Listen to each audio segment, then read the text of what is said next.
Well, hello everyone, and welcome back to Page Chewing with my wonderful and talented co-host, Miss Taylor from Made Between the Pages. This is Page Chewing, a chapter series, the first one, I believe, for 2024. And we have two phenomenal guests, brilliant writers, very warm and wonderful people. And if you're on the Twitter writing community, you probably know who they are. A.M. Mawhiney and Ann M. Smith-Nochasak, and they are fantastic. Welcome, ladies. Thank you so much for coming. We're so honored to have you. Thanks. I can't get the hand in there. Oh, there it is. Thanks for having us. I'm thrilled to be here and to actually meet people I've been communicating with and following and supporting and being supported. This is very exciting for me today. Well, we're very excited to have you. I will let perhaps you both introduce yourselves and just say a little bit about what you do, what you write, and things of that nature.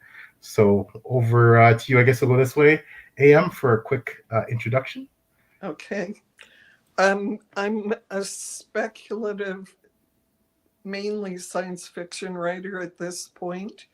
I'm from Sudbury, Ontario, Canada, which is a mining community that 100 years of devastation left us with bare rocks, poor air quality, and dead lakes. And about 50 years ago, the whole community got together and have basically rehabilitated the community. And that's the backdrop, somewhat invisible for the two books that I've written, Spindrifts and Spelldrifts, which are futuristic fantasies.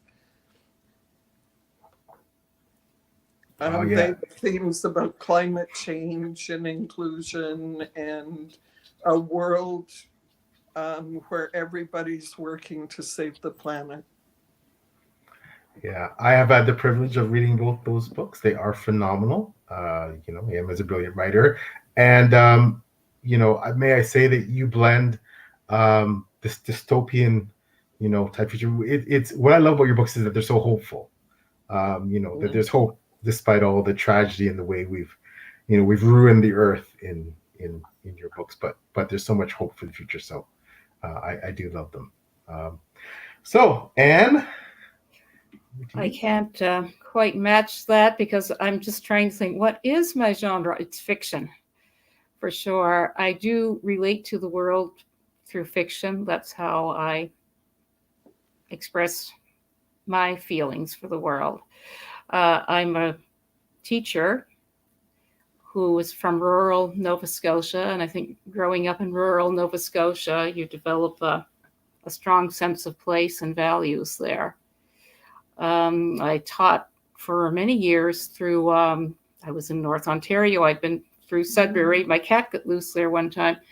I've been to communities there, Northern Labrador, Iqaluit, and Rankin Inlet even. And I finished up in Western Quebec, just mainly doing contract work in Indigenous communities usually. I found my experiences there, it's not so much that you write about what you saw and are my stories about your life. In a way they are, but what's happening is the impressions you have, what you've been taught, what you've learned from the communities, what they have told you, what you've experienced and witnessed, and the feelings you've been given. Those stay with you and eventually filter out in stories. Like Kenora Shorelines, my first is really a book about homecoming. Julie and Rachel both seeking to find their place in the world, trying it at the old farm, but discovering that perhaps the real lessons of life are learned along the shoreline. In The Ice Widow, it's a love story, but not a standard romance. it's really, I explained it at Christmas to somebody as a metaphysical romance, and they said, yes, it is. I thought, oh, I guess it is. Yeah. But having to do with love and its capacity to bring about redemption. Well, our capacity to accept redemption, which is freely offered. Long answer to a short question. Well, thank you for that. And again, love both your books. Both made me cry. Very heartfelt and emotional. And I think your characters, that's what does it for me. I'm definitely, like my colleague Taylor, definitely a character-based reader. And your characters are absolutely wonderful. They're so real, right? There's such a tangible feel to them. So that's what I love about your writing. So thank you. And I've enjoyed so much reading your fantasy series, The Drowned Kingdoms. And every one of them, it's like, oh, here comes another one. Are you willing to read an arc? But you think about it, yes. Because, yeah, and I think you're agreeing up there because really, you know, it's an honor. I had the same reaction when he asked me if I wanted an arc. I was like, is that a question? Like, yes, of course. It's a privilege. Thank you so much. I just want to quickly put up some comments here. I think some of your friends and fans have showed up today. So there is Mary Keene. Hi, Mary. Thanks Hi, for Mary. coming. Oh, so happy you're here. And we have Bruce Grant. Oh, my goodness. Bruce. Hi. My twin brother. Oh, but we're not related. Oh, not related. Sorry, Bruce. That's awesome. Fantastic. So I so many questions. It's just, again, it's fantastic to have you both here. So can you talk a bit about, you two have known each other for a while. You've kind of collaborated in the writing community. I mean, you're both so supportive, immensely supportive of everyone in the community. And but you two have this special relationship. It's the first time you're actually seeing each other. That's right. Virtually. Like, can you talk a bit about all that? I hope we get along. We've got along just great for 2 years. I struggled to remember the very beginning, but I think it went like this, and Anne, you might have a different view of it, and we'll sort it out. I think that you read Spindrifts, and somehow we got in contact. And that's close. And then I started to read A Canoe of Shorelines. And then we just we were in touch almost every day, writing back and forth, getting to know each other, and, starting out a little bit carefully at first, and then gradually, kind of as relationships evolve, becoming more open about our lives and sort of our writing. And then we got this idea, but we're going to hold the idea until Anne tells her recollection of the beginning. I think that's pretty close. But I remember it's sort of like in the stories, like everybody there are multiple perspectives. Yeah. I know that I saw your trailer for Spindrifts, and I put in the comments that I thought it seemed a very appropriate book for our time, or something like that, or one of these comments that you made, like along those lines. And you had commented to me that you were purchasing a Canoe of Shorelines. And I thought, oh, wow, I was excited. Somebody's buying a Canoe of Shorelines. Let's, notch the beam. And then I thought, I should get her book, because after all, it does sound like something I'd really like. And I was post-operative. I had just come home. I couldn't drive or go to the post office to get books or anything. I was sort of down and out for the count for 4 months. And she had a captive audience. So I got the ebook for Spindrifts. and read that. And you were reading Canoeira Shorelines, and then we started writing reviews for each other's work. And then, from then on. But it did sort of start with, we just noticed each other's books. And James, our promotions coach, had encouraged us to kind of get to know each other this way. But and then we started. You had suggested that if I sent Canoeira Shorelines to Sudbury, you could try marketing them there. And we're a Maritimers, so okay, turnabout's fair play. You send some to me, and I'll try to sell them down here. And so we swapped books. And at first, people in Nova Scotia were like, "But she's from Ontario. Like, this is a local market, like of about 6 vendors. What is an Ontario author?" Well, and then you explain, like, she's promoting me. Oh, okay. Well, look, here's a place where we can go, and everybody gets into it, because Anne-Marie became a Maritimer. She was born a Maritimer on that day, because people like from home were right away, "Oh, here, get her book into Liverpool. Now there's this store in here that would probably like to have it." And you became a local author. I mean, local to here. Thanks to all your efforts. I only one time had somebody say, "But she's from Nova Scotia and this is Northern Ontario." And I said she spent a lot of her career teaching in Northern Ontario in remote areas. "Oh, well, that's fine then. She's one of us." So I had a little bit more to work with than you did in terms of place. But also in the Maritimes, there's quite a whole bunch of Mawhineys out there.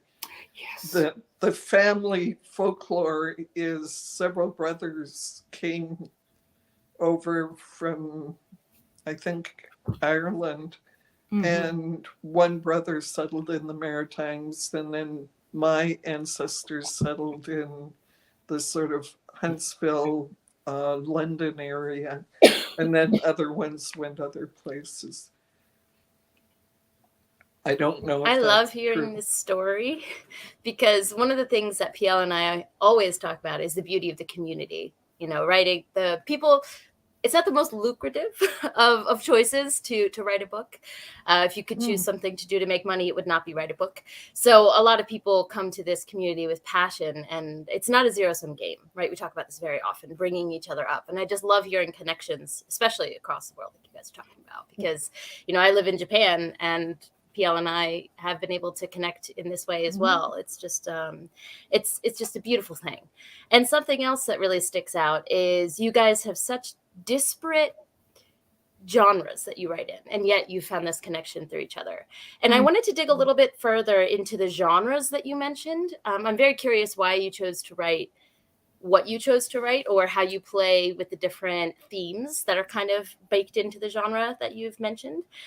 So just to start with, I guess, Anne-Marie a little bit, you mentioned that you write more dystopian sci-fi. But for me, maybe it's a preconceived notion. But for me, dystopian sounds more negative. It is an exploration of a post-apocalyptic world most often. And there can be, of course, threads of hope. But the way that PL discussed your book and the way that you have, sounds like there's a lot of hope in it, almost like a utopian sci-fi. And so I'm curious if this was a choice you specifically wanted to make to have like a more positive speculation on the future, because some sci-fi really does toy with the darker aspects. So I'm curious kind of what was the choice there to make it so hopeful? So let me start out by saying I had done no creative writing for 50 years. I was a writer as a young child up through high school, and then went to university, and that was put in the back burner. I was in lockdown, the very first lockdown, like everybody else was, and I was watching TV every day and I think I'm pretty resilient as a person, but I was getting a bit squirrely. And one day I thought to myself, no, you've got to go someplace else. You can't stay here. And I pulled out my laptop that had tons of dust on it. And I thought I'd be journaling, what's it like to be in the pandemic? And the first sentence of chapter 1 of Spindrifts, not the prelude, but the first chapter, came down. And I deliberately chose to call it the Land of Hope because I needed to visit a place that gave me hope. And I thought it was going to be totally utopian. And then as I wrote, there were these kinds of messages through the characters and the fingertips that other authors talk about that were dark. And I pushed them away for a while. I didn't want to go there, but they were insistent voices. And I probably didn't take it the full way that they wanted me to, but I wanted it to be a place where people could go and explore what a hopeful future could look like. And also maybe react against things they don't like about the way I conceive of that world, and get thinking for themselves about, well, how do I see the future and what do I want to do to get that kind of future? I'm a retired academic, so I'd like people to think about concepts and themes. And for me, because of where I live in my place, the theme of land reclamation was important. Because of my background as a social worker and as an activist, I wanted a world that was inclusive to the point where nothing flustered people about any kind of identity, and where it was a world where you were not judged by the way you looked or the way you acted or who you were. In fact, I built a world where it was totally inappropriate to make those kinds of comments like we tend to hear in our world. And it's focused on everybody contributes, so we're all equal and we're all doing important work. We're doing different work because it takes a whole bunch of different kinds of work to repair what has happened in the past to our planet. And if we can collaborate and all work together, we're all in the same boat and we're all worthy and we're all going to thrive equally. That's the world I wanted to build. The second book I can talk about later because it came out of a kind of different story, personal story, and I'll get into that soon. Well, I like how you mentioned that the negative aspects kind of naturally came out of you building this more utopian space, because I think it's pretty natural that contrast is part of human nature, right? So if you're creating this utopian space, you have to see, well, how does that not connect to where I am today, or what are the gaps between where I would like us to be, this utopian space, and where we are. So I do think negativity is the wrong word. Difficult subjects really have a place, even in a book like yours, which is reaching for what some may say the stars. I think that it's important to have those thought experiments as a reader, maybe not just because if you don't think about how those things are achievable, it kind of stays within its own sphere. It doesn't really reach into ours. So I think that they definitely have their place, And people talk about alternate history, and I set about to create an alternate future than the one we're on the path for right now. Sci-fi is a beautiful genre for that. Yeah. I'm sorry, I didn't mean to cut you off. Did you? No, I'm done. Oh, okay. Okay. For now. That was well, yeah, please don't be done. I want to hear more, but that was a beautiful answer. And just before we move away from the genre discussion, I did have a question for Anne as well. You talked about your fiction as kind of a reflection of memory, is what I heard when you were describing what you wrote down. and how memory and storytelling are intricately combined. But when something is in our head or through the process of oral storytelling, there we go, through the process of oral storytelling, things change with each telling, because naturally our minds and our life experiences interact with our memory and change things a little bit. But when you write something down, you're really setting a place and a time on paper. And it kind of struck me when you were talking about it, you kind of mentioned this idea of memory and getting that down. So I'm wondering, especially, I think you mentioned working with Indigenous societies, if you kind of play with this idea of memory. Does that strike you when you're writing? Wanting to get it really a time and a place down on paper? I'm not absolutely sure. Okay. I think it is something that you feel the story that you need to share, and you begin to write it. And as you write it, you might go back and say, no, that's not what I meant, and redo it. But ultimately, I'm thinking in terms of something that Thomas King said, and it stuck in my mind in the Massey lectures way back in, I think, 2003 or something, about being careful of the stories we release into the world, because once a story is out in the world, it cannot be called back. And another thing that he said, when somebody said, well, what about, writing about the things that are harsh and that are painful? And he said, we have to change. When you write about it, you have to change the story and tell the story that should be, I guess would be. And I found myself doing that, like the character of Mati in The Ice Widow. She's a very broken and beautiful human being. She starts as a child, and she really, people have asked me which of your students was Mati, and she's all of every child. She's not one person, she's just a collection of feelings, and she comes out in Mati. And you will start writing about her, and she's an innocent child, and you just sort of dread as you're writing, because the harshness and the pain that she endured has to come out. She has, that's coming, and you have to release that. But then ultimately to see her rise above and triumph is also important. And why did I did not decide, okay, Mati's going to rise above. It's just as I was writing her story, she began to rise above. It's like the characters kind of take the story sometimes, I think, in that case. So you are dealing with things you remember and dealing with memories, but also as you're putting them down, you're really making the memories and changing the memories and creating them.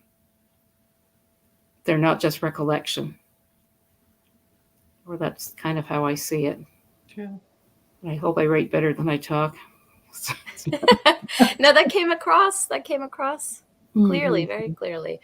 And I've always just been fascinated by that, how memory and storytelling are so intricately linked. Because as you said, in the telling, something shifts sometimes, It's not static. It's every time you tell it, and every person who tells it.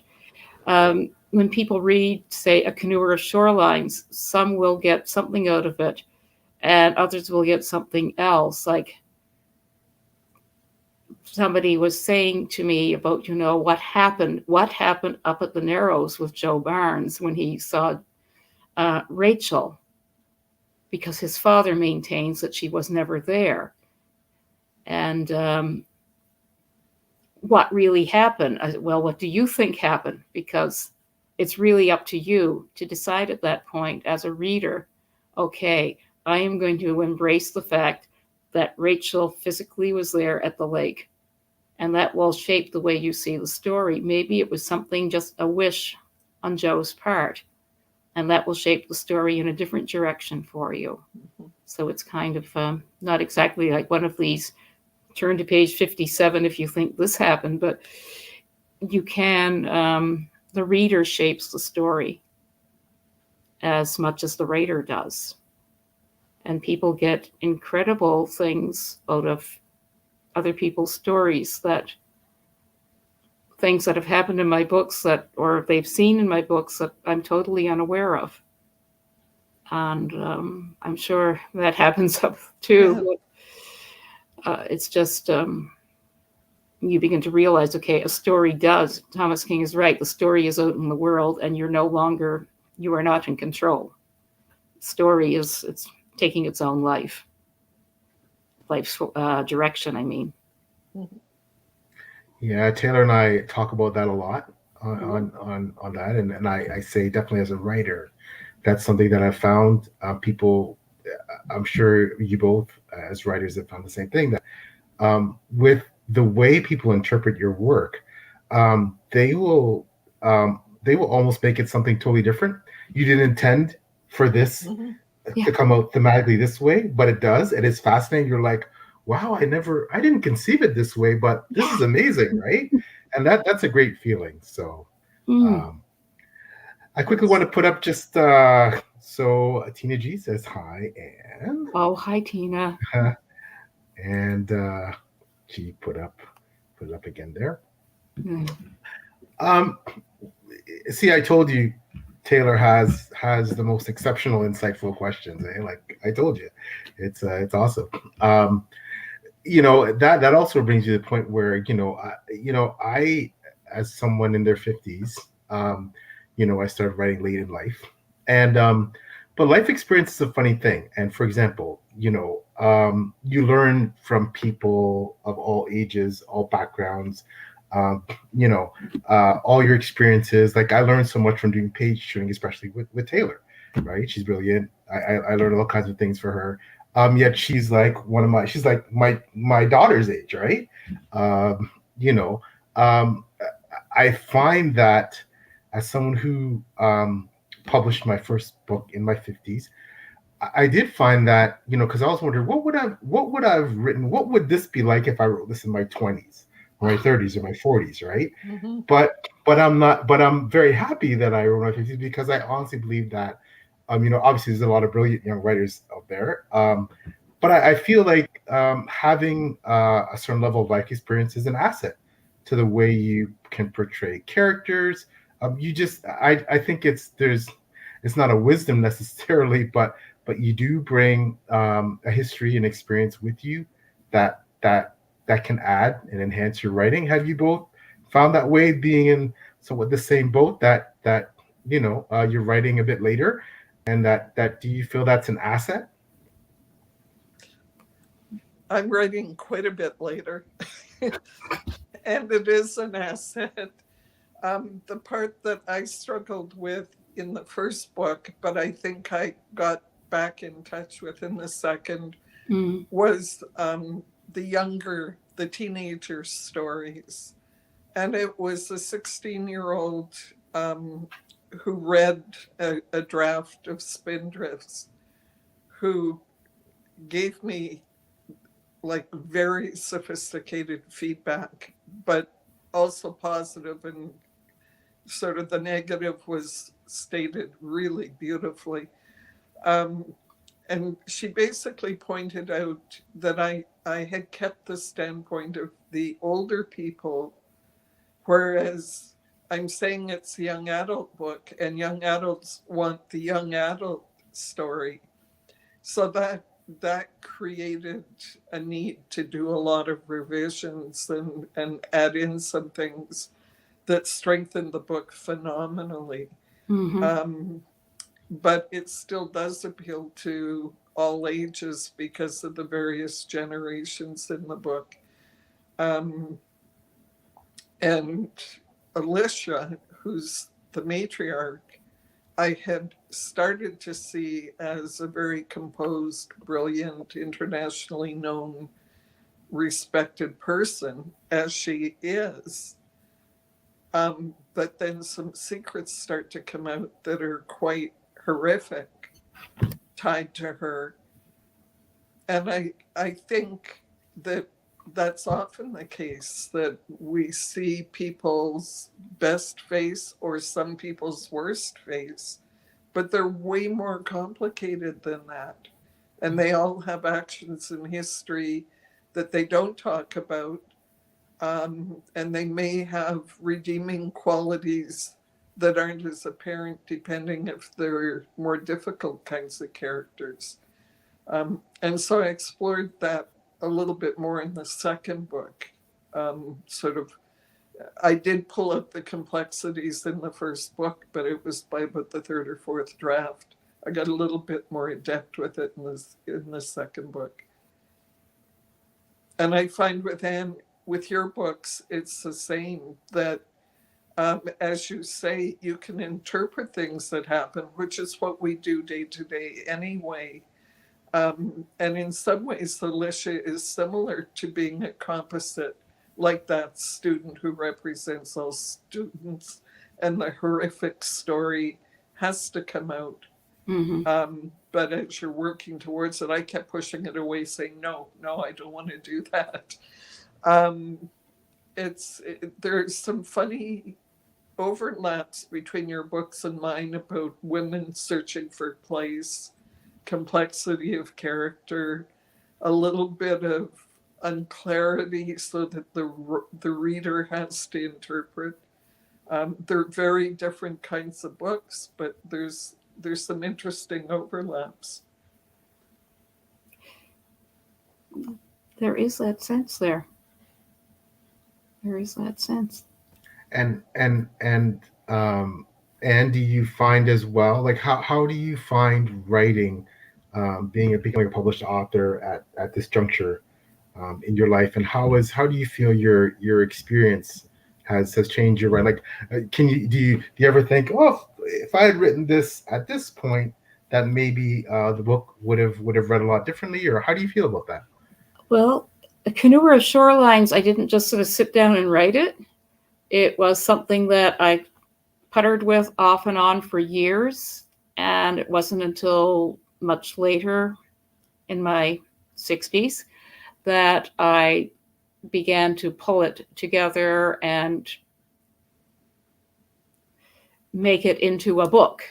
I had written Rachel's story over a period of several summers out at the lake, and then I'd finished with that. It was, well, that feels a little flat. Oh, let's put somebody at the farm in the present, and started, away we go for another few summers.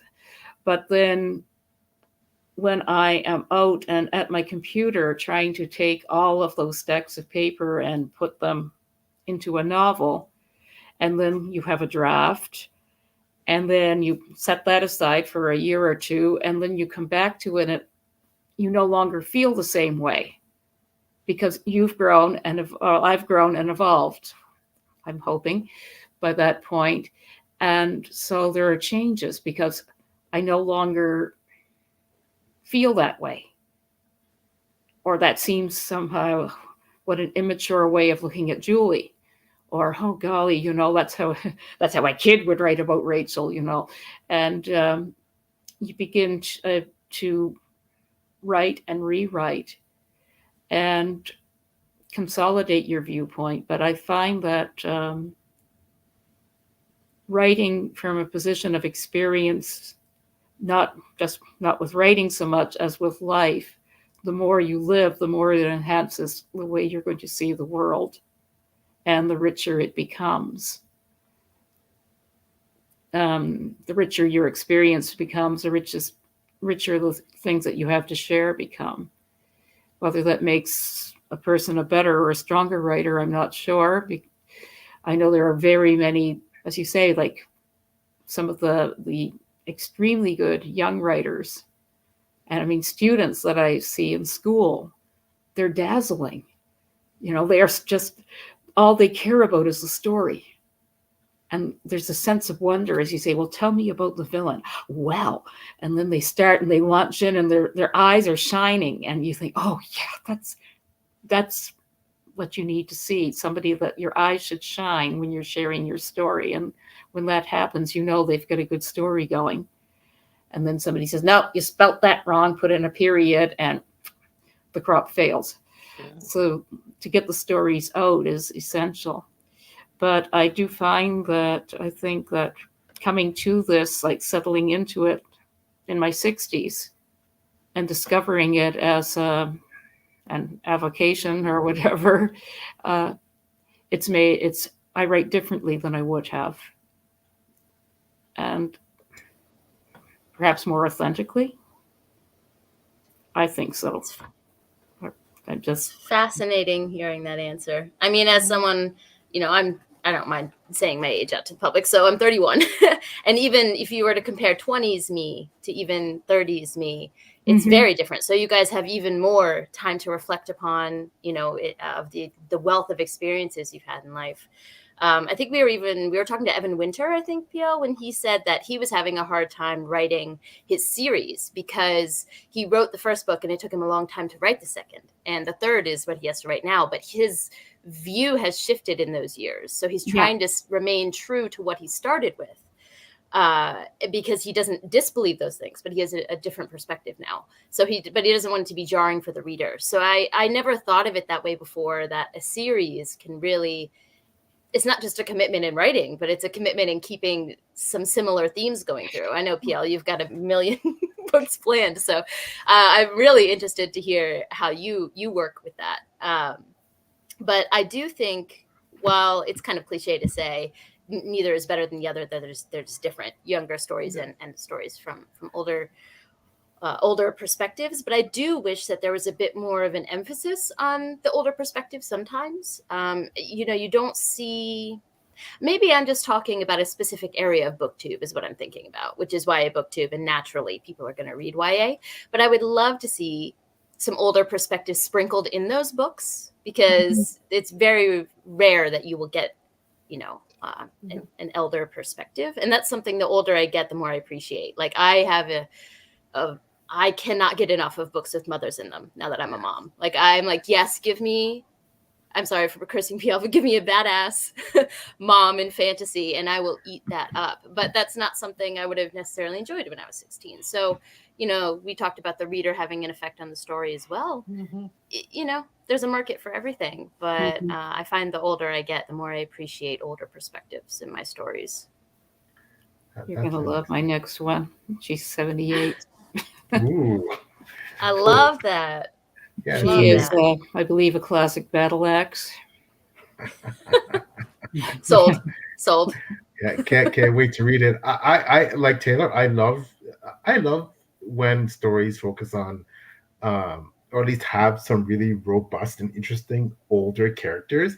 I just find that they add so much flavor to, like, I'm always drawn to characters, like in my books, the old Yetawall type people, because I feel there's that, not only that experience, but I think that freedom and the benefit of knowing that perhaps time is shorter. I'm going to say what I want to say, how I want to say it, even if it's not, if it's perhaps too blunt, or, but there's going to be some nuggets of wisdom in there.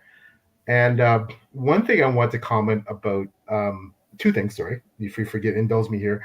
I have the advantage of, I think, because I'm writing long series, as I age and grow, the character ages and grows.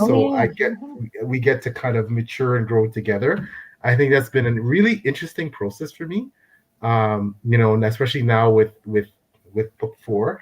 And that brings me to something that, the second aspect that, and it was thanks to Taylor. She's been such an influence on me, especially by reading. So Fondalee's Greenbone Saga. So one of Taylor's favorites. Yeah, now certainly one of my top 50 fantasy series now. Fantastic. One thing that I noticed in reading that trilogy is that the way Fondlee handles time jumps in general, but specifically in one of the books where there's a bit more of a somewhat more drastic time jump. And for all three of you who've read my latest book, and there's a bit of a time jump, right? Yeah. And for having read AM and Anne's books, there are, especially with the two, the Spelldrift and Spindrift, there's a progression. You see characters age, as Anne said, grow, evolve, and sometimes there's other generations that you see coming up, and I always found that fascinating. And Fonda Lee does that really well in her books, handling the original characters aging, growing, the next generation coming up, and what their influence will be. And I think that as a writer who's a bit older, it's a lot easier to cope with something like that, right? I think that because you can look back and say, oh, when I was younger, this is kind of how I thought this, and that now this is where I am now. So I think that's specifically what comes to writing books that cross generations and have characters of different generations, especially when they're related, and also handling those time jumps. I think that's one thing I found valuable personally as a writer. And I've seen that especially in Fonda Lee's work. And again, that was Taylor's influence that I picked that up. Fonda Lee handled that really well, right? Yeah. I haven't read that series, but now I'm going to. I think so. My heart just jumped for joy. It's so good. Well, I would be curious then how you guys do approach the time jumps in your stories, you two as well, PL, because for me, just from a reader's perspective, I have no way to know what Fonda Lee was thinking. But what makes her time jumps work so well for me is her character work is so phenomenal and so detailed that I feel like I know the characters in real life. I wouldn't be surprised if I met one walking down the street. And because of that, my knowledge of their character carries me through those years. So when we come back to them in 10, 20 years time, and I see where they are in their life, I can almost fill in those gaps. Like, oh, I could see them making that choice. I could see them doing XYZ to get here. So I kind of do that work in my brain without actively trying to, because I know them so well. So for me, it's the character work that carries me over. But I'm curious, now knowing that all of you have time jumps in your stories, how do you approach those when you're writing? So my major time jump is between the two books. They're 20 years apart. And part of that's a practical thing, because when I finished Spindrifts, I thought I was one and done. And our grandkids one day sat me down and said, no, we want another book. Mm-hmm. And one said, I want to have a dragon in it. And the other one said, I want to have a wolf in it with magic. And I thought, well, the world I just finished doesn't have that kind of magic in it. So I struggled with it for quite a while, trying to figure out how do I go from, because they wanted the same family, but later. So I had to come up with a narrative to explain how the world developed magic. And it took a while, but that's one of the reasons why there's such a huge time jump. And then the second reason was when I kind of measured out the generations, and I spent my summers with 4 generations: my great-grandfather, my grandparents, my parents, my grandmother's siblings and second cousins. Mm-hmm. So some of the evolution of the time jumps don't replicate people in my family, although some people think they do. So maybe unconsciously there's some of that, but it replicated patterns that I had seen through the generations. And so once I got the explanation for how a dragon winds up in the future and the magic that everybody came up with, then I could build the characters and figure out what their place was in this new era of the world, where there's magic and there's actually an external danger, which wasn't so obvious in the first book. It was more ourselves doing the things and people cleaning up after us. This one, there's an exterior human group that could destroy all the efforts of the first book.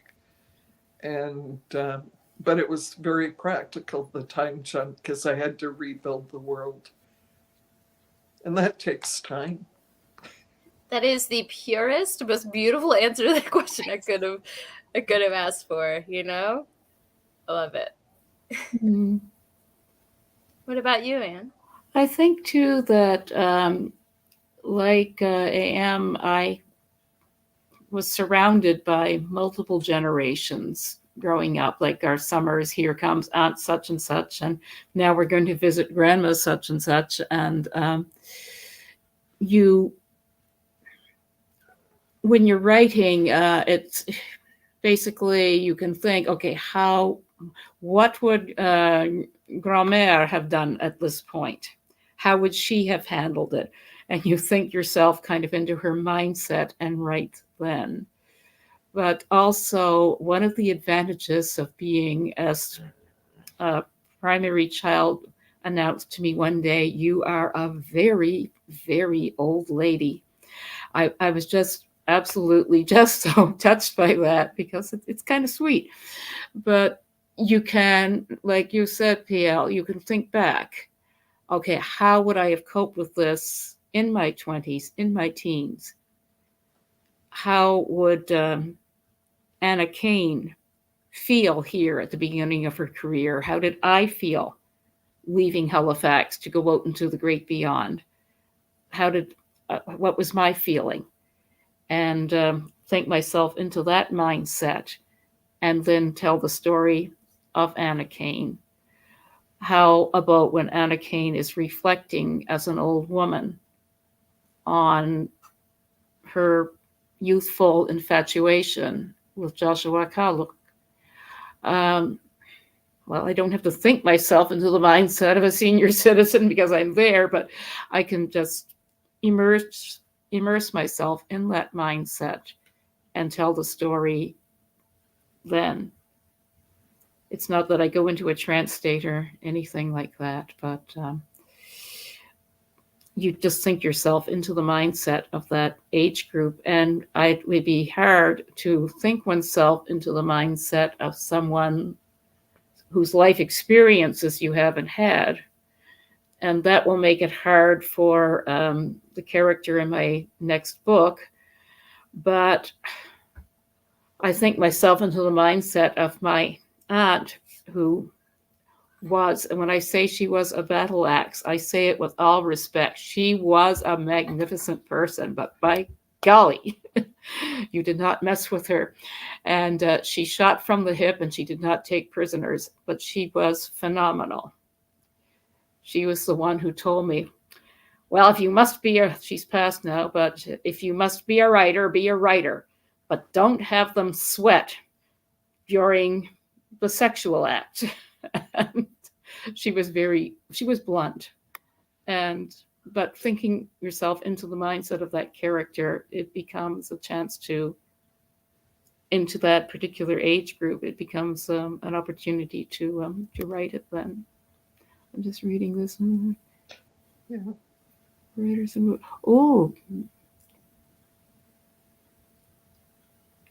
I think that J. Blaze is making a good point. Yeah. That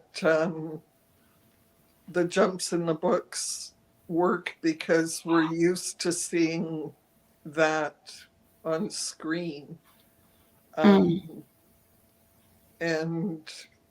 some of the stories that we writing about a teacher's career and then reflecting back, writing about saving a planet, those naturally take time. And so in the book, you have to have time jumps. Otherwise, it would be, in my case, we solved all the problems in the world in like 5 years. There had to be stories before and then stories after to show that it's going to take a long time. It took Sudbury over 50 years to fix what had taken 100 years to destroy. And we still have more work to do, but we're in a solid place to move forward. Mm-hmm. So people that want issues to change overnight, some things do take a long view. Anne's characters age, and of course in the canoer, there's the two cohorts. There's the two stories, but there's connections between them that bring generations together with Julie's father and the other characters in the book. The catchy people of the old days, where of the days like before, well, when there was a lodge and things like that. I would also argue that not only that it's visible in media, but a lot of the time jumps I've seen used well or artfully are not used as like a fix-all. You know, a bad time jump, for example, would be, and then 10 years later, everything was fine, you know, like that. But a lot of time jumps don't do that. They do exactly what Henry just mentioned. They engage with what are the implications, what stories would have come after this, you know, this decision was made here, what would happen 10 years later. Those, in my opinion, are interesting. And I think that's the way they're used most often nowadays. Yeah. But if you all would indulge me in more of a writing style question rather than a content question. I know that in the writing community, not being a writer myself, but I've heard enough writers talk to each other, that there are these phrases of being a plotter or a pantser, which basically means you plot your stories or you fly by the seat of your pants, you just start writing, and what happens, happens. Now, I know PL is a plotter through and through. Don't let me speak for you, PL, but I think I'm safe in saying that. Yeah. Plotter through and through. But I'm curious, for both of you, what would you consider yourselves? Like, what's your writing process?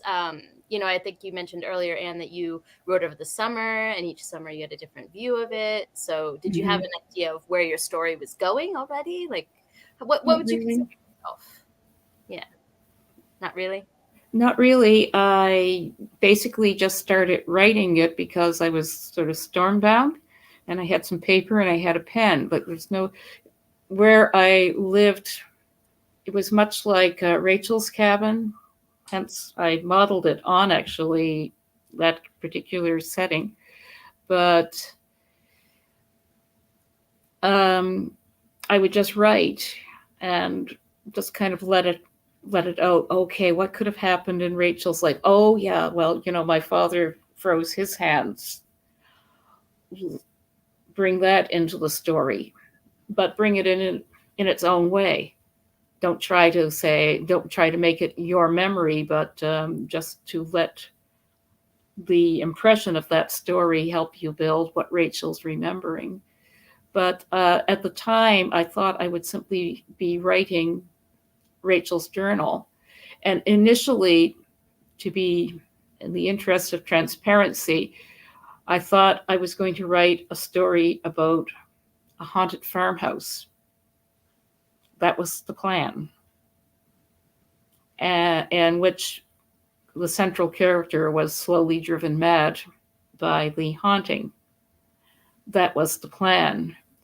And out of that came a canoer of shorelines, because the characters kind of, once again, took over. And as I wrote, it would almost be, I wonder what they're going to do today. Because what the characters do might not be what you were thinking they should do yesterday, because today, somehow you feel differently. And you're going to let them take the action that needs to be taken. Like, oh, that might make an exciting story, but this is what really happened. And so you write that.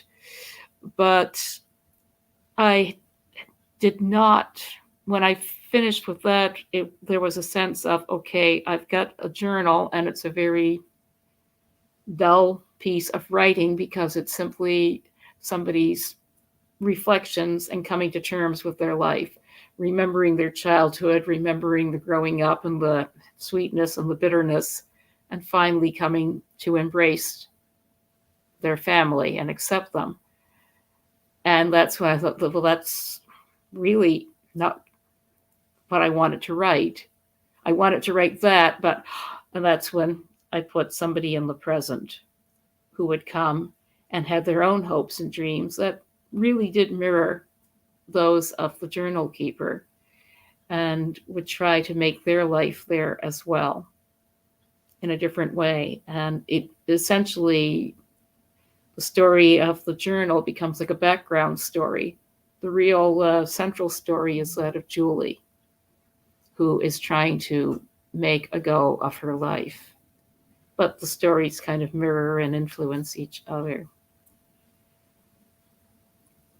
And ultimately, it comes together over a period of several years, or it did in that case. But how it began, I did not envision it, to be honest, Taylor. I did not envision it at all the way it turned out. But I'm satisfied with the way it turned out, and I would not have been satisfied if I'd written a story about a haunted farmhouse. I mean, I might have been if I hadn't known differently. Somebody out there who's written a story of a haunted farmhouse is going to be thinking I don't like those. I do. It's just that this didn't turn out to be what I needed to write. And A Canoe Over Shorelines was. So take over, Anne-Marie. Help, please. Okay. I'm a total pantster. I had no clue. I could picture the world I wanted to build, but it changed. I introduced a character who was just supposed to come and learn something and take it back to her country. She decided she liked it. And when that came out of my fingertips, I thought, well, that's a surprise to me. Now what do I do? And she actually stayed through the second book too. She became one of the characters that's integral to both stories. And that kept happening. I'd go for a walk with my then canine companion who I lost this summer. And things would bounce into my head and I'd sit down to write them. Sometimes that's the way it stayed. And sometimes all of a sudden one of the characters took it off out west or up north or like in a total different direction. So total pantster. The second one, the only thing I had to think through really carefully was the transition between the two worlds. That took a lot of walks. But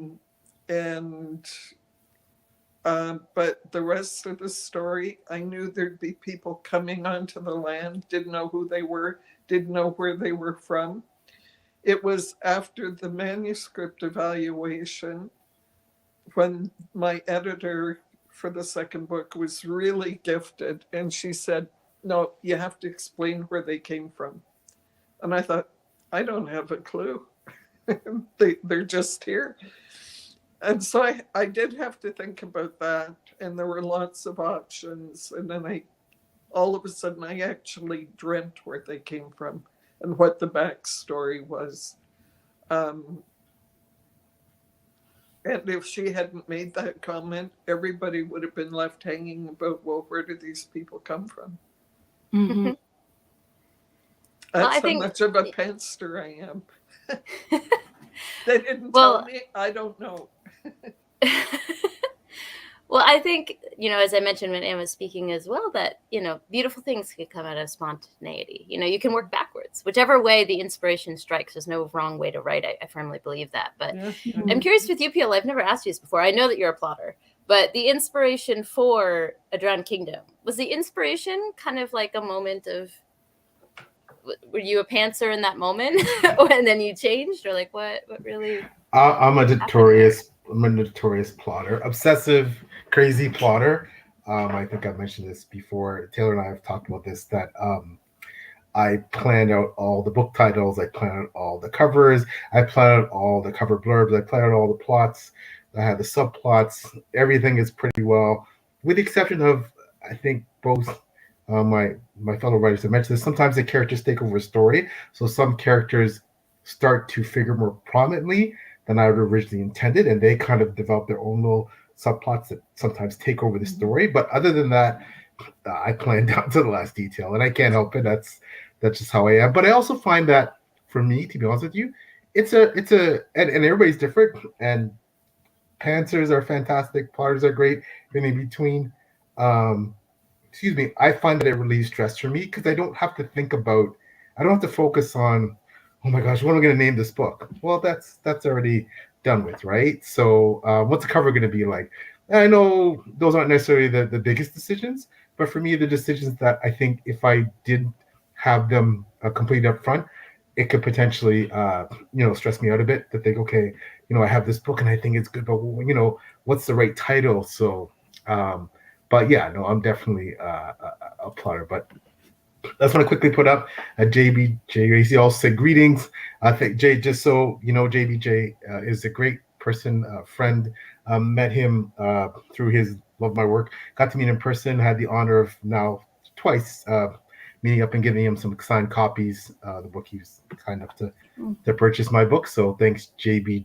And I also want to put up, Sadie said, I still prefer the way PL wrote that sex scene between Earth's princess, even considering what's from Authrin's perspective, describing vaguely what he could hear, but no gory details. I apologize in advance, JBJ, if you keep reading my writing. The heat factor gets turned up in the sex scenes. I was like, saying, this is not, who wrote this? There's no way. So, I don't try to make it gratuitous. It's just, I've always felt, and I'm a big romance fan. I make no secret of that. I make no apologies. And I think that love and lust and personal relationships, they're just part of life. And I think that, it's something that I do enjoy writing and talking about, and I enjoy exploring that part of human relationships. And, and JBJ is kind and says, fair enough, PL. Thanks for warning me. So yeah, by the time you get to Lord and King, especially, things start to kind of ramp up. I did want to quickly, I hate going backwards, but just about the whole generational thing, I did want to quickly say that for me, that generational thing, it comes down to conflict and also continuity. So in other words, I feel like, and especially as a parent and not a grandparent, so much about relationships with between generations is about conflict, and whether that's as simple as the terrible twos and I don't want to do this, that. Taylor, sorry, my dear, you're in for that stage where I don't want to do anything as long as you say you want me to do it, Mom. But it's still a great stage. I'm hoping to enjoy the years before I get there. I know it's coming. And you will, and it's all amazing. I refuse to not wear that outfit that I refuse to stay in the house when you want me to not go out of the house wearing that outfit you think is inappropriate, Dad, or later on when okay, I want to raise my kids this way, and I want to resist your grandparenting advice for my reasons. But those, when I say conflicts, it's not like you're duking it out literally physically. It's all about as you see your kids appropriately assert themselves, become adults, young adults, parents grow, evolve, have their own way of doing things, which is the way it should be, which is why you raise them, and also, but yet that continuity. And later on, I think, many people have great relationships with their kids, and just because you have arguments with your kids doesn't mean that you don't both love each other and that you don't have a good relationship. I think so much of it is growth for both of you as a parent and as a child, and as your relationship grows and evolves, things change. And I think that continuity as well. Like, I remember when I became a parent and I said something once to one of my kids, I was like, that's exactly what my mom said to me. I'm like, wow, let me come my mom. You see those commercials yes. And I think that's such a fascinating dynamic. And obviously, for my books, I explore that. Well, you've seen that more, I think, in Alliance Pride, where, it's all about the generations and how they're going to get along, coexist, and what are the conflicts and problems, some of them seeded beforehand that come up, right? How you reconcile some of your, the things you feel you failed at as a parent with your child, right? Because no one's a perfect parent, and we all sometimes, most of the time, we do just fine, but we think maybe we didn't. And how's your child feel about that? How's your child perceive the things you think you did wrong as a parent? How's your child perceive those things? And what's your child's thought process about that, all that? And that stuff I find fascinating, and I love delving into. So I think when you look at books with generations, and again, Taylor, I go back to uh, um, Fonda Lee and her books. Yeah, a lot of it is about, hey, that tug and pull between the generations. How one is striving for, they have a new different way of doing things, and the old generation may not be down with that, and that push and pull. I find that stuff fascinating. So I really do enjoy that. But I'll also quickly put up JPG's comment. Sounds like Robert Jordan at least out everything before his passing for Wheel of Time. Could conclude Brandon Sando just had to write it into all the final novels and outlined is a mistake. Yeah, I think he meant to say he'd outline everything before his passing. Yes. Mm-hmm. Yeah. Well, something that I also want to ask all three of you as writers, something that often comes up in these discussions is trad pub versus self pub or indie pub, or all of those different spheres. And it makes my heart so happy to see indie pub and self pub getting the love and the respect that it deserves, because there's so many gems in there. I scream about it on my BookTube channel all the time. But even though that landscape is changing little by little, there are some people who come to self-publishing or indie publishing with a hierarchical view in mind, putting trad pub above. Mm-hmm. And all of you have made the choice to go the indie pub or self-pub route. So I'm curious what led you to that decision, and how you navigate that space, between traditional published and self-published works. Do you have to deal with imposter syndrome because sometimes the way people approach you? What are some positives and negatives about making that choice, and how did you come to it? Whoever wants to take that can take that. But. For me, it was practical. At my age, I attended the 2020, I'm not quite that old, the 2020 Humber Writers Workshop. And they had a really informative session with a publisher and with an agent. And what they basically said is, if you don't have a writing history, a publication history, nobody's going to be interested. Like you'd win a lottery before you would wind up. At best, you would have to do all kinds of work, and it would take 5 to 10 years. And I thought, don't think so. Yeah. Not for me. So I went online that night, and it was how to get published. And that popped up an informative ad by Friesen Press with a free download. So I downloaded, and I read it, and I thought, this is really helpful. I'll just park it all. I'm not going to fuss about this for now. 24 hours later, I got a phone call from Friesen Press, which was not pressure. It was just, I just saw this. I guess I had to give them my phone number.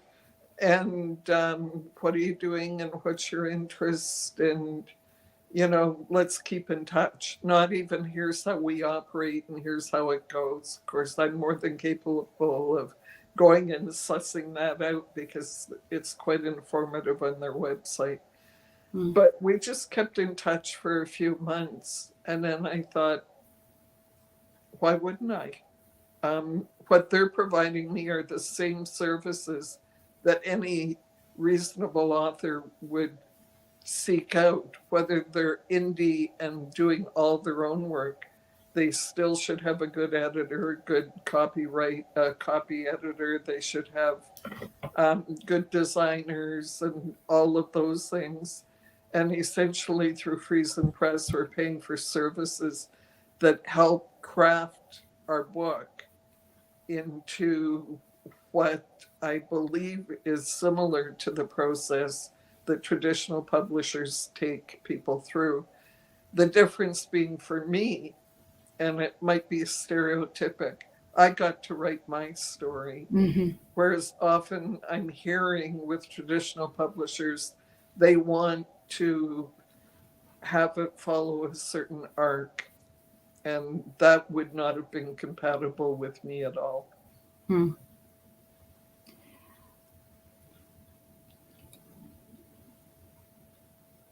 Do you have a similar story, Anne? Or It's quite. I actually sent my book, like, did the thing where you get the list of hopefully reputable agents in Canada, and sent the book around. At one point, I did receive, I think from one agent, they did ask for like a request to see the full manuscript, and they said actually that they really liked the story, but it did not have sales potential. So they were going to have to pass. But that it was a really nice story, and really that they couldn't think of a way to change it. It's just that it was a lovely story that wouldn't sell. And I believe that could be sort of the theme song for Canoer in many ways. But I found, like Anne-Marie, I wanted to get published and perhaps not take 10 years or so to do it, because, you know, in my family in 10 years I'd be gone. And I did some looking around online, and I saw the Friesen Press one, and I filled out the request and all that, and got the phone call. And actually mine I think was that evening or something. And started following up. And what I like about going with somebody that coaches you through the process is that you get to tell, like you said so well, Anne-Marie, you get to tell your story. Also, you get help in making sure you tell your story well. You get editing from people that have been, it's not like somebody that stepped off the street and said, hi, I'm a good speller, I'll edit it for you. But they screen their editors, they screen their designers. Like, these are people, they have a reputation, and they have reputable people working for them. So the process began, and some people had mentioned to me that I could have saved a lot of money by doing it myself, and saved all that money on editing by editing myself. But I mean, we've all edited our own work, but you need another pair of eyes. Like, for example, in The Ice Widow, when the editor said there are so many characters, and she said, and some of them I don't even see where they came from. Who is this Julie who appears Julie on page such and such? There is no Julie in my book. And I go, oh my gosh, where I had typed in the name Julie from the first novel into the second novel. And these are things that you don't want to go to publication with those on your, like, you will go with spelling errors, you will go with typos and commas out of place, but having the wrong character's name is kind of unacceptable. Yet I had done it, and I had read that draft several times and never noticed it. You need an external pair of eyes, and more than for checking the spelling. Like, they will say, okay, like, this does not make any sense at all the way it is. It's a good story, but this part does not make sense. They don't mean that, you know, you're bad, or they don't mean they're not bright enough. They mean, okay, when the reader sees this, if it's going to confuse the reader. It will not be a pleasant reading experience. They know what to look for, and I think that helps us. But I like the fact, I'll just, Flo, you're lying on my book. Oh, well, it's an old copy, but this actually, am I holding this up right side up? For Canoer Shorelines, that actually, I sent them the that photo. I don't know how to do this. Wait now. No, you got it. Am I? Got to do it this way.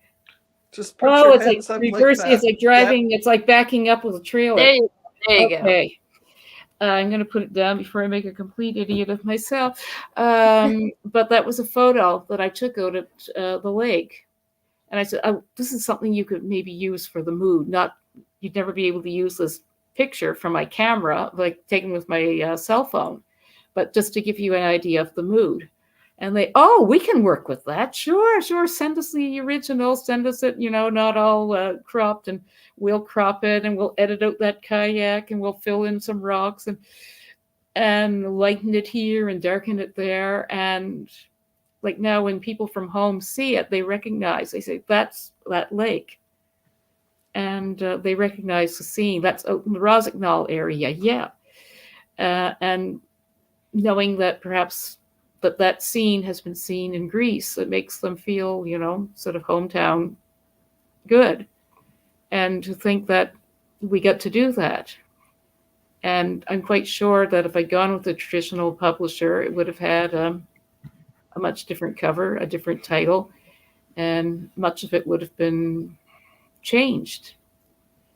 Possibly that would have been a better thing. But I think for authentically telling our own story, I'm comfortable now with the self-publishing. And I think if you hire these services done, it is going to be expensive anyway. If you hire an editor, it is not going to be cheap. A designer is not going to be cheap. And even people who do the actual uploading themselves, they often hire these people. And so they have these expenses too. So I rather liked the way things worked out for me with self-publishing. And I think marketing was, I believe, my first words to Cam were, can I just publish and then run for cover? He said, no. But it's the terrifying part, but at the same time, it's been a very happy part too.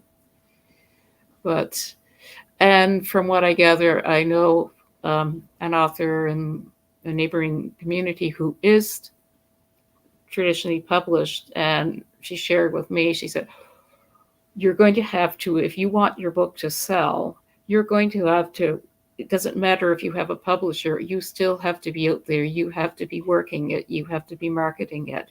You do not get to sit back and they will come and tell you, oh, you've got all these royalties. Oh, I never knew. Oh, how nice. You're out there working it anyway. So it's really not that different. Maybe she was trying to make me feel better, but at the same time she did. So it was a win-win situation. Yeah.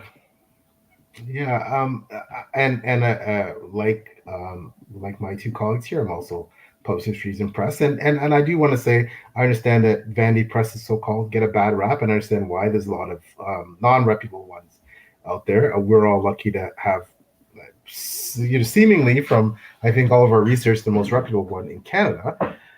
And my story is similar to my colleagues here in that I did a lot of research about publishing and the publishing industry prior to getting into it. Again, similar to what Am was saying. I was in my 50s. Like, when I realized what was involved with querying and trying to, Philip Chase, wonderful friend of the channel, great booktuber and phenomenal author.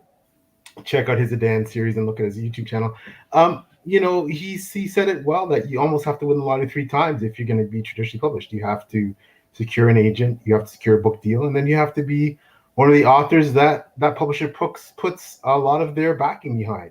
If you don't have all those 3 things, you will potentially not sell well. And I think in some ways that might even be more disheartening to go through all that, to query for years, to get an agent successfully, to get a book deal, and then to not sell, and then perhaps not be renewed. Michael R. Fletcher, one of the top grimdark self-published fantasy writers out there, published his first book traditionally, got great reviews, didn't sell, and publisher didn't renew his contract. Now he's gone on to be indie, and he's one of the more successful ones. and it is obviously there's a lot of fantastic traditionally published books, and that is still for a lot of people a desirable venue, and I understand why.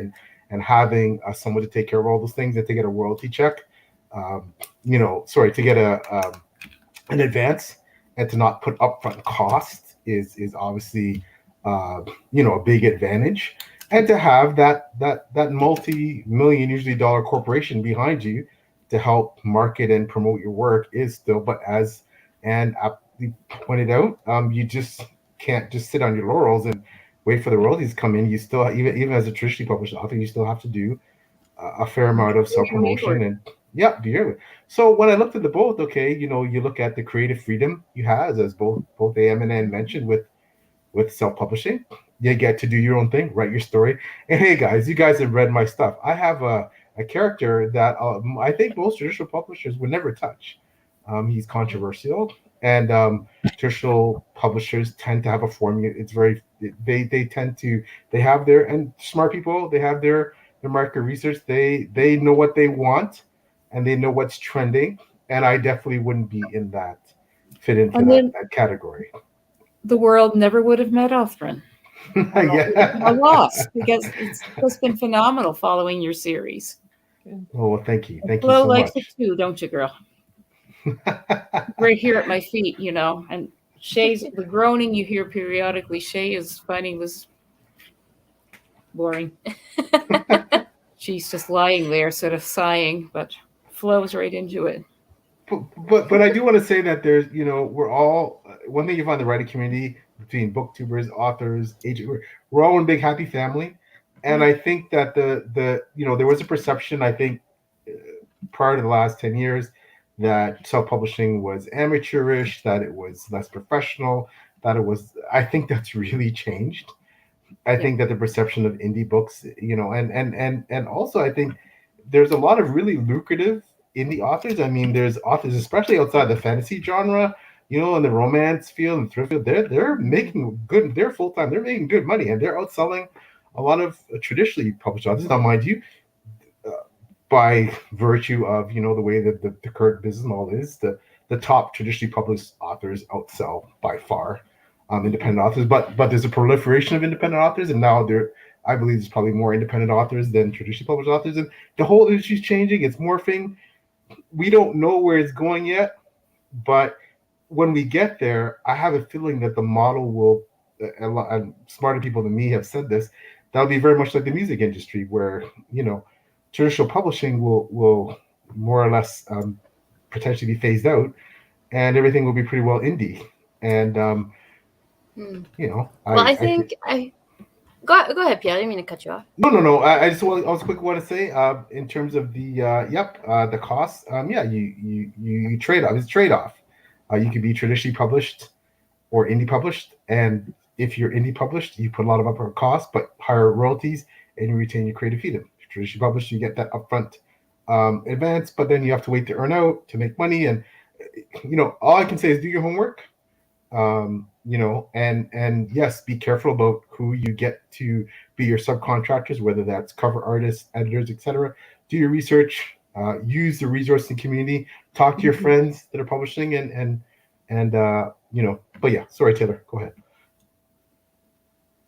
No, I'm just adding, writing off of that, where I think, this is just my opinion, but I think one of the main contributing factors to the change in the landscape and the view on self-published is the internet technology, social media, because Twitter is one example of one such community. There are many that you can find, but I feel like the direct connection between a self-published author and, for example, their artist couldn't have been facilitated as well without, the internet. Like the number of direct connections I see, for example, Rob J. Hayes and Felix Ortiz, two just top tier authors and illustrators that often work together because they have that connection that's been created through their work. So social media is both a blessing and a curse, right? So I think the burden is on you to market your book because there's social media now. And I think even I've heard from a lot of traditionally published authors, so I don't think she was just trying to make you feel better, and that the author that you talked to, because I've heard from a lot of traditionally published authors that they're like, hey, you have a social media presence, we need you to make that about your book now. Like, we need you to be doing this. So I think that you have to do it regardless. So there are pros and cons to both, but I think there are some beautiful aspects to that. Get shifted. Yeah, absolutely. I just want to quickly put up, JB said Friesen Friends, time for a show if you catch them pitching. Yeah, coincidentally, the three authors here, yeah, we're all with Friesen Press. And again, you know, vanity presses do get a bad rep. I'm not saying that there's not a reason for that, but I like to think that, you know, if you compare, especially for the base packages, what you would pay to publish a book with Friesen, when I talk to my friends that are completely self-published, they pay around the same. Some a lot more, especially for, as Taylor was mentioning, for top-notch cover designers, potentially, because indie covers, especially in the fantasy realm and sci-fi realm, can be just top tier. And now what indies are doing with like special editions and omnibuses, and I mean, it's crazy. Kickstarters, it's crazy. So I just see so much excitement in the indie sphere, and I'm not saying that there isn't in the trad published sphere. I love my trad published books too, but I just think that as an indie author, I'm proud of what I do. I'm proud of the product I could put out. I'd like to think that, you know, when you look at my books, they look professional. I know that both of my colleagues' books look wonderful. You know, that they're beautiful covers. They're, you know, like they look great, you know, and I think you'd be proud to have them on your shelves. And I think that in the future, yeah, you're gonna see more and more that indies we're taking over, man. It's not about that. I just think that, you know, a book is a book, and I think that as time goes on, people will look at books that way more. You know, I think the distinction is the lines are becoming a lot more blurred, and that's a good thing. That people don't look at indies as an inferior quality of book. Taylor with a beautiful bookshelf back there, she's got some great indies on her shelf. I'm honored that some of mine are on there, and she's got some amazing traditionally published books, and you can't really tell unless you actually find out and look inside the jacket, you know, by what method they're published. So I'm finding at markets, like I go out to farmers markets and venues like that, because in the Maritimes it's kind of a tradition, and often people will come up like aspiring writers and say, well, I'm a writer, but they always seem shy about it. And, you know, like, who is your publisher? And then when you explain, okay, I publish independently, and some will say, okay, well, I've actually just sent off to Friesen Press, for example. And why? You should have talked to me first, because, you know, you can get the code that you can pass on so they can get a discount. But people are excited about the fact that they can self-publish, and that it doesn't have to be, as you say, the perception is changing of it being an inferior thing. Like, being self-published is it's not an article of shame or something. Like, I know somebody said, oh, I didn't know, oh, you're self-published, like I had the plague, you know. Yes, and I'm going to die next week of self-publishing. But most people, like, if you show them your books, especially like an aspiring writer, this is what you can do when you're self-published. But who decided that cover? Well, I picked the picture and told them sort of some of my ideas, and they developed this. They, you know, give you like 2 or 3 mock-ups, and you can choose. And they're thrilled to think that that avenue is a possibility, that they are going to have a chance to get their stories out there, that they can take control and they can take charge.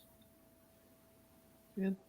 And it's a kind of a neat community, you know. There's a lot of some markets do not want more than one author at a time, because they, oh, but we have an author coming that week, you know, like we might, you know, attack each other in the stands. And then other places, oh, well, we've got 2 or 3 other authors, we'll put you near them. And But there's always like, oh, you like historical fiction? Well, you see that man over there? He's got historical fiction. Oh, you want a local read? Oh, yeah, well, she's from down the road. Go see her, And like, we just tend to be supportive of one another. And like Anne-Marie and I, we do it long distance, but, we all we stand together. Yeah, for sure. For sure. And the first time I went to our local market, I'm so envious of the Maritime with all the markets that Anne's able to access. Oh, yeah, they're good. But some of them are very small, like 6 vendors maybe and 10 participants. Still. But we get spirit.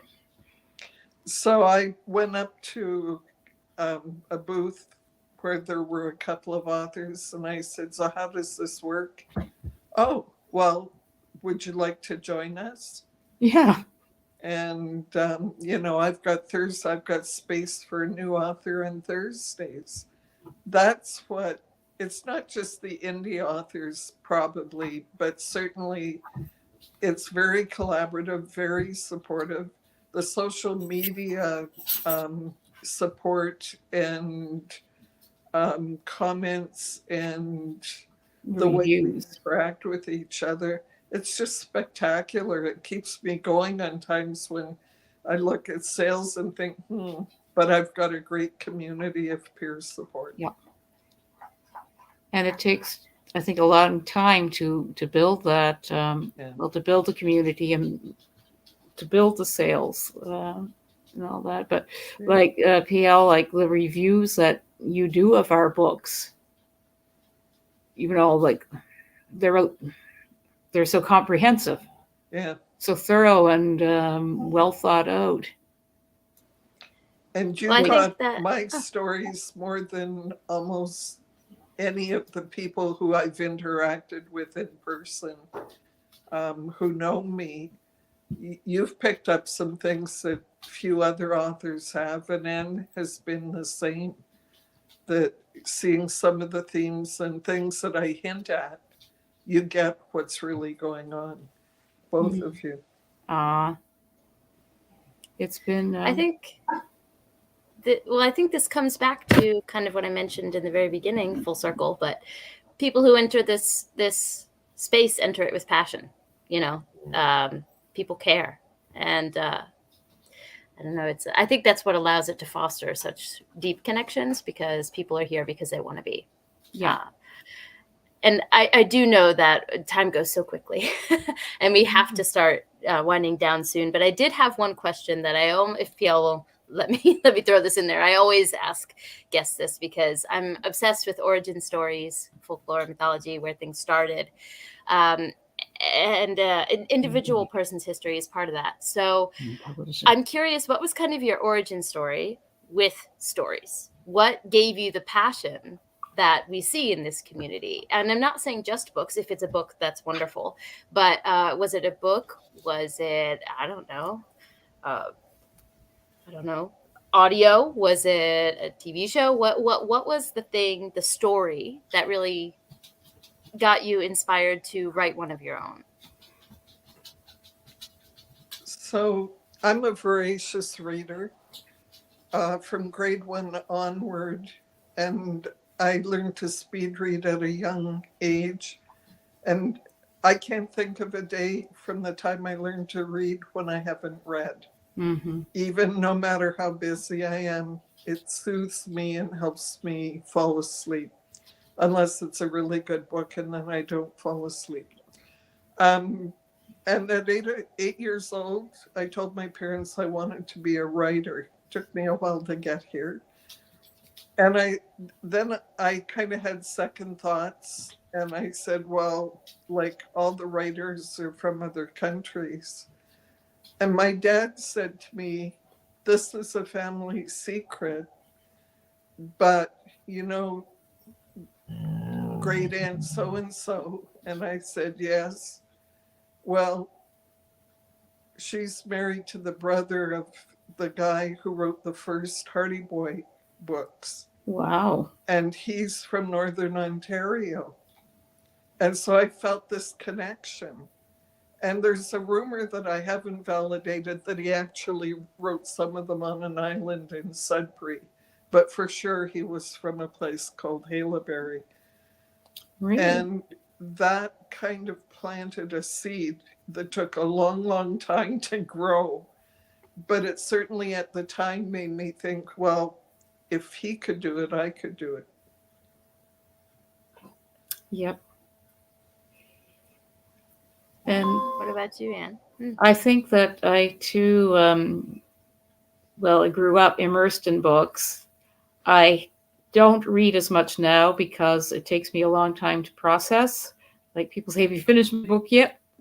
When I say working on it, I have to take breaks. I just can't do it like I could before.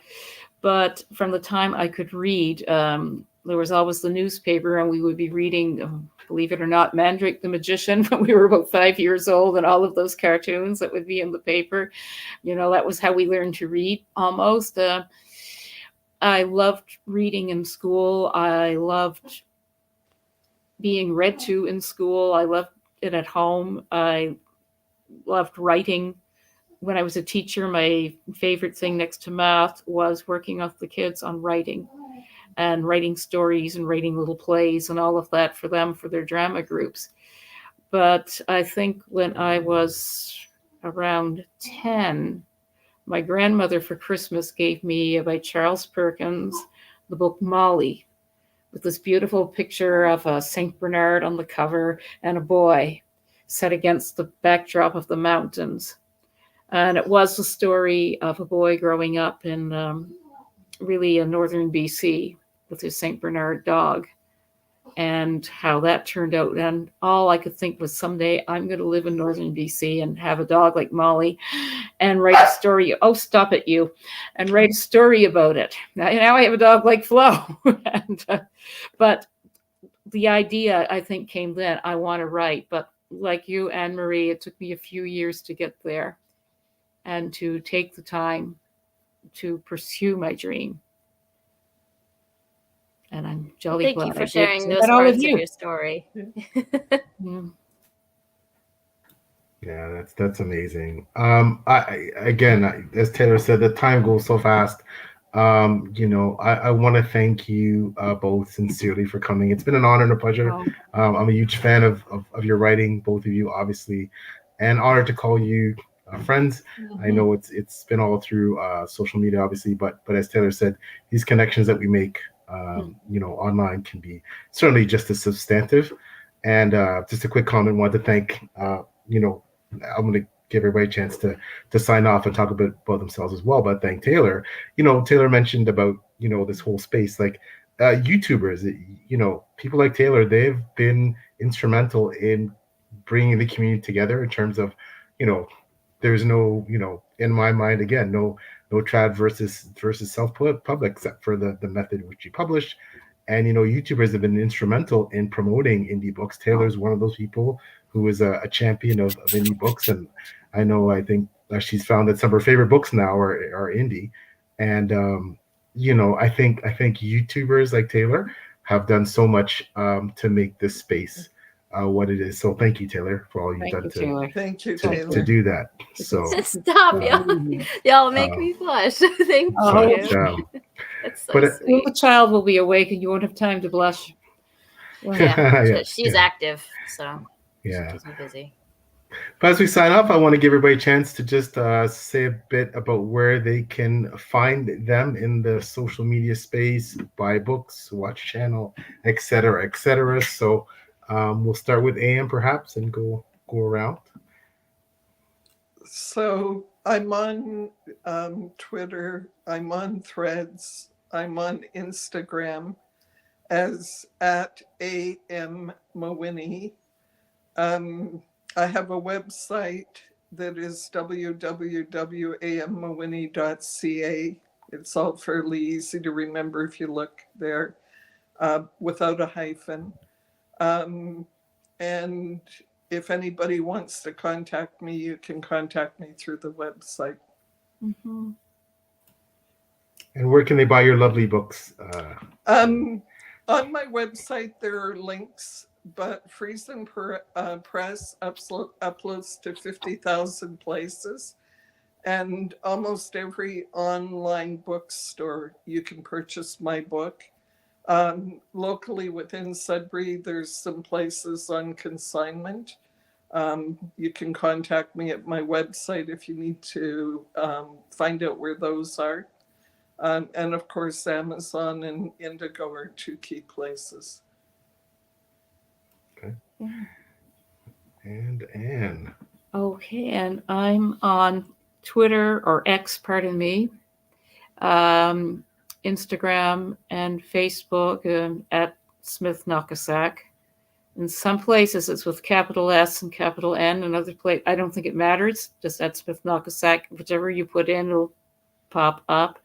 I have a website, www.acanoeerofshorelines.com. We decided to stay with the title of my first book because locally, or in Bridgewater area, a couple of bookstore people have started calling me canoeer. Oh, here comes the canoeer. So, okay, I like that. But her books don't sell here, but here she comes again. And actually available in a few bookstores and sort of between Caledonia and Halifax. And on the website, there's a page, Maritime Connections, that has a list of all the bookstores and any markets that I'm going to be going to. So people that are in the area can look up that way. I can be contacted through my website too. There's a Ask the Author section that was set up by a brilliant promotions team. Online, there are links like beside for each book, links to the Amazon and chapters and Google and Barnes and Noble and the Kindles and all of those.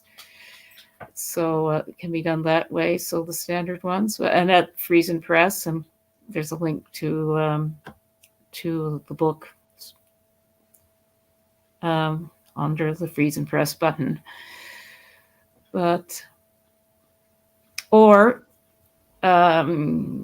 some people have been buying. You did p.l. through me personally.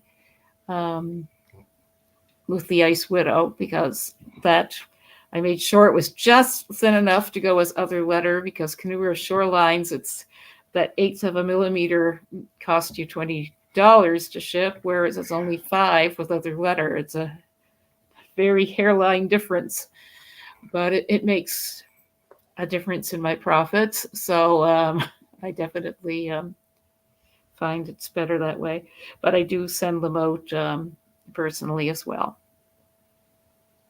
And I have been known to hand deliver, but only locally within a region of 30 miles or so. What, you're not going to hand deliver it to me in Japan? I'm affronted. I would love to, but I don't have a passport.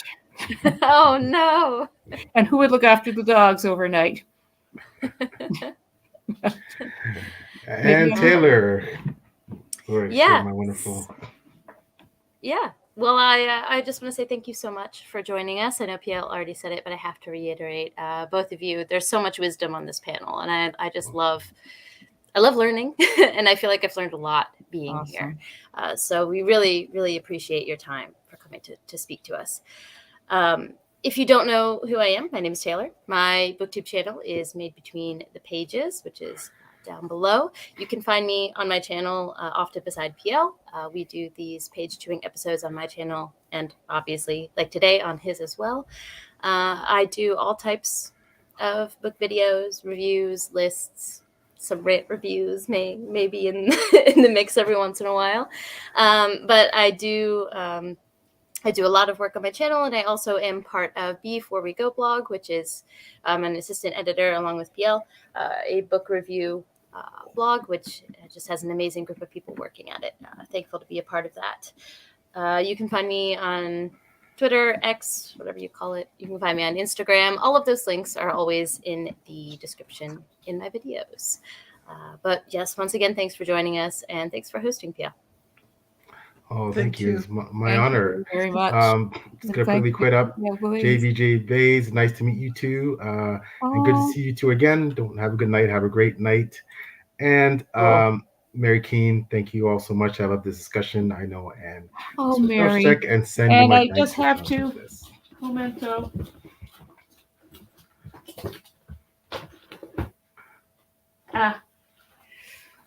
I have it, Mary. Is that her book? Oh, fantastic. Yes, it's an incredible memoir. It's beautiful. Fantastic. And, I will have to check that out. She had a private edition done and shared with people, and it was just a powerful reading for me. And it's just such an honor that she was present tonight. That's wonderful. You too has been really just, and you, to meet you in person. Yes, finally. Oh my, it's been a wonderful night. Thank you. Yeah. Well, I'm Thank so honored. You very much. Good. Could be a part of that. Yeah, quickly on PL. As Taylor said, you usually find me with her on her channel or mine doing page chewing, where we interview fantastic creatives like Anne-Marie and Anne, and a lot of great episodes planned for 2024. This is one of the first ones, so yeah, we're starting off out of the gate in a great way. You can find all my links below as well, along with Taylor's and our two wonderful authors, and of course, I'm the author of the Drowned Kingdom Saga. 3 books out now, and one coming, Alliance Pride, in a couple of months. Can't wait for March. So for everyone, especially the people that join us in the chat, thank you so much. All the people viewing live, all of you who are going to see this later on, thank you so much for supporting Patreon, what we do. And thank you again once more to our wonderful guests and my co-host, Taylor. And we will see you again next time. All right, everyone, take care. Bye-bye now. You too. Bye. Thank you for now. joining us. Night.